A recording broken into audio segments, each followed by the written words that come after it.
Men often hate each other because they fear each other. They fear each other because they don't know each other. They don't know each other because they cannot communicate. They cannot communicate because they are separated.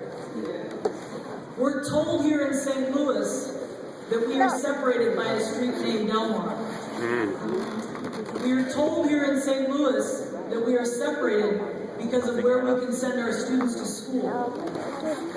We are told here in St. Louis that we are separated because of where and how we worship. Cultural Leadership is an organization founded in St. Louis to develop young people, high school students, to be the civil rights leaders that we so desperately need. Civil rights leaders that follow in the footsteps of Dr. Martin Luther King and others like Rabbi Abraham and Joshua Heschel.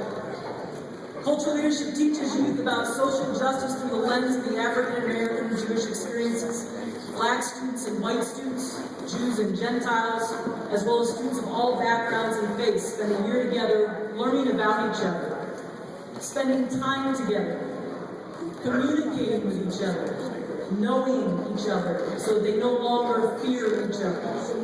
They then go into their communities to spread the word, what they have learned, to create dialogue among groups that don't usually talk to each other, to stand as allies with their Black, Jewish, and other brothers and sisters of different faiths or race.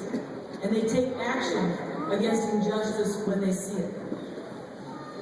So in the Jewish tradition of Tikkun Olam and in following the dream of Dr. Martin Luther King Jr., we are working to repair the world together.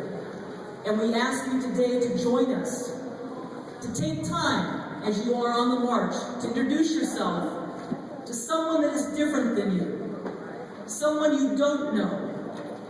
Begin to create the dialogue. Begin to understand. And let's get past this separation that we have here in St. Louis.